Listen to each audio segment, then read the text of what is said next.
This is ABC15 Mornings.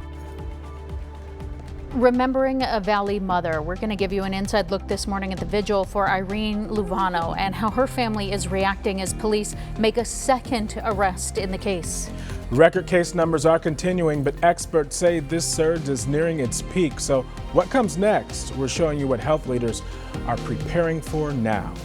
Plus, if you've already given up on those New Year's resolutions, do not lose hope. We have 4 easy tips to get you back on track. Who knows, maybe you'll even feel inspired to start a new one when you didn't have a goal for the new year. So we'll go over all of that as we wake you up bright and early with the lights of Tempe this morning, the Mill Avenue Bridge. It is dark and early out there, and we've still got about an hour and a half before sunrise this morning, but we're glad that you're starting it off with us. Maybe still bundled up in bed. I'm Nohe Lonnie Graff. And I'm Mark Thompson. And New Year's resolutions, I told you earlier I didn't make one, but watching that little short snippet there, I need to start doing some of those crunches like that guy was doing. That's what it was. It was the video, not even the actual tips. Hey, it was like, man, I whatever think I need it to do takes, whatever it takes. After talking to her, I thought of a couple of things that weren't a big deal. That's really what it was all about. So we'll learn more about that in just a little bit. But first, we do want to start you off talking about that most accurate forecast this morning because we do have rain chances. You're going to notice the clouds once the sun comes up a little bit more as you wake up this morning. We've got rain and snow across northern Arizona. That's taking the brunt of the storm, but we do have rain chances here in the valley as well. We're also tracking higher winds too across the state. So if you're going out for a run this morning, you're going to want to layer up just because you might get hit by a sprinkle or two. And because of those breezes, that makes it feel a little colder. But really, we're in the 50s here through the 10 o'clock hour. And then by 2, we're in the upper 60s. In the valley this weekend, 68 is that forecast high today and tomorrow, with those rain chances today and sticking around through tomorrow morning. Across Flagstaff, snow showers have already started with some rain mixed in. That continues today with stronger breezes, and then those snow showers taper off by midday on Sunday as well, with a big temperature change, 30s today, 40s tomorrow. We also have some wind advisories in effect. I will show you where coming up in that full, most accurate forecast. All right, Noe, thank you. Let's get to the news. Breaking right now, we're working to learn more about a large police presence near 43rd Avenue and Baseline Road. A neighbor at the scene telling our crew they heard multiple gunshots in the minutes before police arrived. Once we get more information into the newsroom, we will be sure to pass it along to you right here on ABC15 Mornings. Also breaking overnight, 1 person is dead. 2 others rushed to the hospital after a crash in Queen Creek. This happened just after midnight on Hunt Highway near Empire Boulevard. 2 cars were involved in this crash, and we are still working to get more information for you at this hour. Honoring a life that brought light to so many people. A vigil held last night for Irene Luevano, the Valley mother reported missing earlier this week. Her body found days later. Now her boyfriend facing murder charges. While she is gone, her family tells us her memory cannot be replaced. Our Luz Delia Caballero has the story for you this morning. Irene Luevano, loved by so many. Scream. That's all we just need, just scream, Mom. We're not giving up on you, sis. An emotional week filled with searches and questions. Now we have some answers. Here's the timeline. Irene's family reporting her missing Sunday morning after they say she called them saying she'd been stabbed in the neck by her boyfriend Jorge Lara. Tell us where she's at. Lara was then arrested in an unrelated forgery case and denied any altercation with Luevano. A community search followed. Pretty much in the bushes, whatever we could see, A car Luevano was last seen in was found Tuesday in Avondale. Investigators finding blood both inside and outside of her car, which court records show belonged to Lara and Luevano. They're going to be searching until we find my sister. The investigation leading police to La Paz County, where Luevano's body was found in the desert. Lara then questioned again, this time reportedly admitting to killing his girlfriend, telling investigators he stabbed Luevano while driving in Phoenix and that he managed to get her back in the car after she tried to escape. Then they traveled west, where court documents say Lara stabbed the mother again, multiple times, killing her. Cell phone data shows both of their phones were in the same place in Phoenix early Sunday, but then Lara's continued west. arrest, and Luevanos remain in place. You can literally follow and see where that phone goes from tower to tower to tower. Frank Milstead, retired Department of Public Safety director, saying in missing persons cases, data is one of the places investigators look to for answers. It's actually incredibly accurate. Lara now facing murder charges, and on Friday, news of a second arrest. Documents showing Diego Terán, who's Lara's roommate, admitted to witnessing the killing of Luevano. Court documents say Terán led investigators to the location of her body after he says he was threatened by Lara to keep quiet. It's like somebody ripped your heart off your chest. She tried her best to give her 6 kids a life. She was a mother and a father for us, and I can't believe he did that to her. Lustelia Caballero, ABC 15, Arizona. And new this morning, we're learning a car wash fundraiser for Irene Luevano's family is happening tomorrow. It will start at 9 a.m. on Indian School Road, just west of 75th Avenue. Now to several big stories making headlines across the nation. Investigators are now revealing that Brian Laundrie admitted to killing his fiancée, Gabby Petito. The FBI says they found a notebook near where Laundrie was found dead, which included a confession. Coroners say Petito was strangled to death in Wyoming's Teton National Forest. Laundrie was found dead by self-inflicted gunshot wounds in Florida about a month later. A procession happening overnight in New York after an NYPD officer was killed and another hospitalized in a Harlem shooting. The suspect, now identified as 47-year-old LaShawn McNeil, was also shot and is in critical condition. The officers' identities have not yet been released. See you in court. Those words spoken by Governor Doug Ducey last week, referring to the Biden administration, and they're holding true. The governor is suing that administration after the Treasury Department demanded that the state change how it distributes federal relief money to schools. At issue are 2 programs the department says undermine public health. One gives funds only to schools that do not require masks. The other offers vouchers for parents who move out of the district if their school has COVID restrictions. New this morning, the FDA is extending the use of the antiviral drug remdesivir for treating COVID. The medication received emergency use authorization back in 2020. Back then, it was only for use in people who were hospitalized with severe COVID. But in October of that year, it was approved for anyone 12 and older who was hospitalized. And then now yesterday, the agency expanded the use to include everyone who tests positive for the disease. Sounding the alarm, AARP now calling on nursing homes to require COVID vaccine boosters as case numbers surge among Arizona's most vulnerable population. 84% of people 65 and older have gotten the first 2 shots, but only 1 in 4 nursing home residents have gotten that 3rd dose. And among staff, just 12% have gotten a booster shot. The leader of more than 1 million Catholics in Arizona sending his resignation. Bishop Thomas Olmsted of the Phoenix Diocese turning 75 Friday, and it's the official age limit for bishops under church law. So Bishop Olmsted has sent a letter to Pope Francis asking permission to retire. But there's a catch. Pope Francis, he doesn't necessarily need to accept that resignation. Look. Bishop Olmsted's a very healthy bishop. He hikes often. He is very active. He's out in the community. He's in great health. So yeah, it's very possible.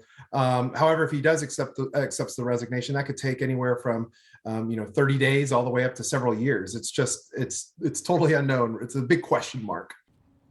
And until Pope Francis makes his decision and the next bishop is named, Bishop Olmsted will remain in charge of the Phoenix Diocese. It's been 1 year since Arizona legalized recreational marijuana, and the industry has taken off. Between medical and recreational sales, cannabis sales exceeded $1 billion this year. And Arizona does collect 2 taxes on weed, a transaction privilege tax and a 16% excess tax. The state says it collected close to $200 million in year 1. We saw a program that jumped in a way that we hadn't seen in any other place across the country. We expect that to continue to grow over the next few years. Now, a lot of that money goes toward community colleges. In fact, the Maricopa County Community College District received $17.1 million in marijuana tax revenues alone.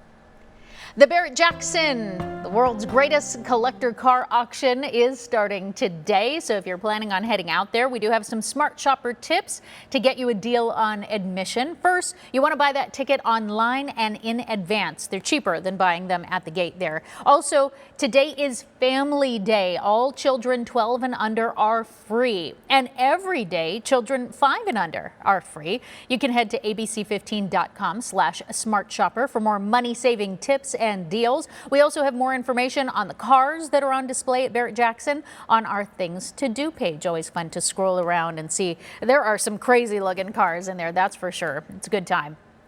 Millions of dollars flowing into Arizona to protect our water supply. Still to come on ABC 15 Mornings, our Impact Earth team is giving us a closer look at what these new projects could accomplish. Plus, if you still need to lock in your weekend plans, we've got you covered. Our Josh Frigerio joins us next with his full list of things to do around the valley.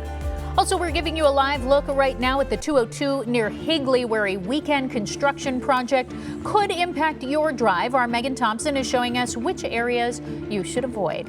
We're back in just 2 minutes, Arizona. Stay with us.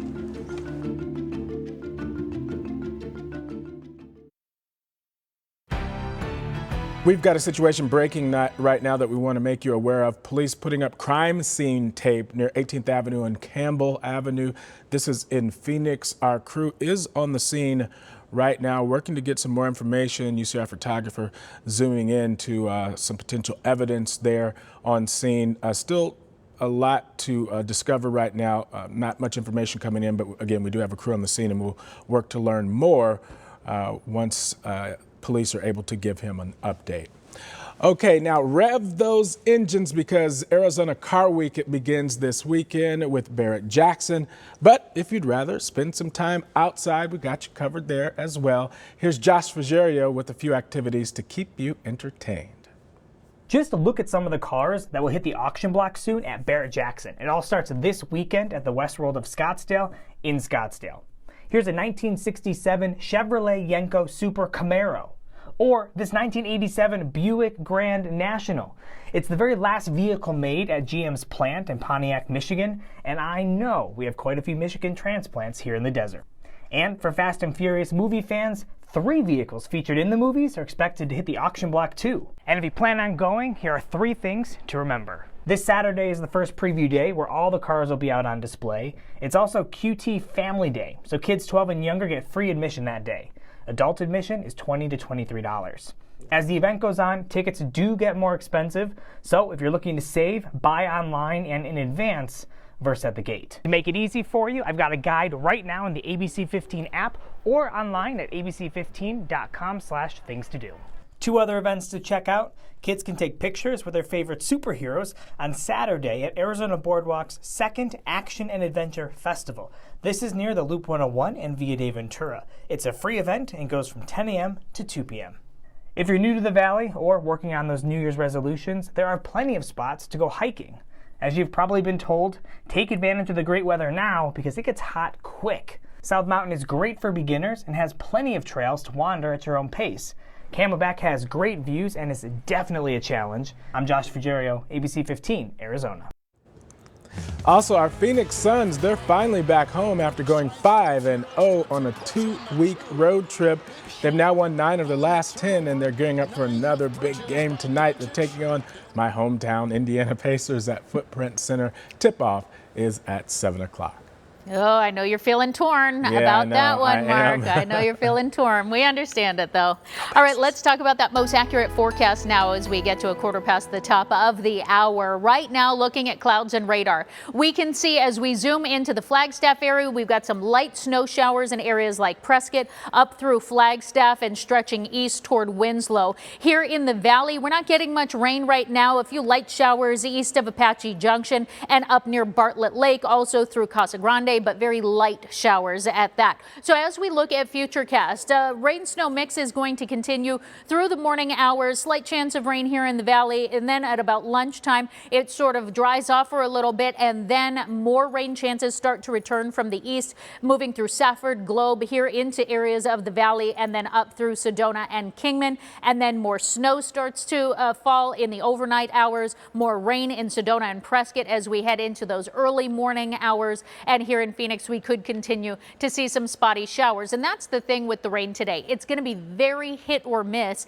here in the valley. And up in the high country, when we're talking about snow accumulation, we're talking about in the Flagstaff area and higher elevations, 1 to 3 inches of snow there. Also, the wind really is going to be the biggest story today. We do have a lake wind advisory in effect through the lower Colorado River Valley till 5 o'clock this evening. Gusts in that area could reach 45 miles an hour at times. It's going to continue to be windy across northern Arizona and also here in the valley as well. Northern Arizona, those winds picking up through the lunchtime hours, and gusts there could be around 30 miles an hour. Also in southeastern Arizona, areas like Safford with sustained winds around 20 miles an hour. Here in the valley, our breezes start to pick up after lunchtime into the early evening hours, closer to 10 miles an hour, but we could see gusts closer to 20 miles an hour here in the valley, and then the breezes will back off statewide in the overnight hours. As for those rain chances, we've got a 20% chance through the afternoon, and then later this evening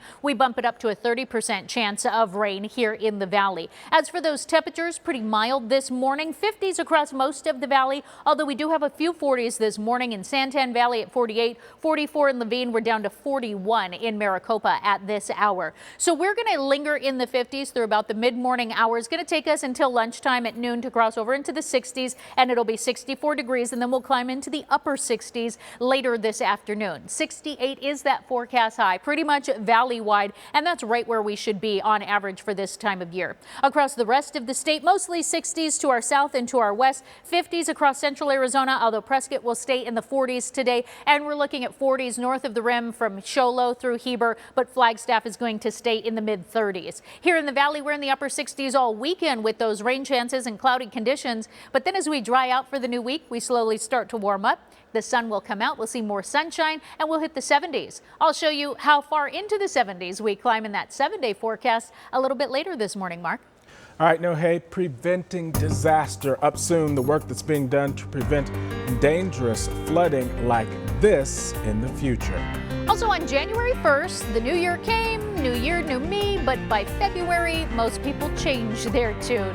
In just 2 minutes, we're going to learn how to keep those New Year's resolutions on track if you are struggling this time around. Really easy things to do. Leaving you with a live view this morning of Tempe and the Mill Avenue Bridge. We're back with you in just minutes. Good morning, Arizona. Thanks for watching ABC15 Arizona, streaming 24/7 on Roku and these streaming devices.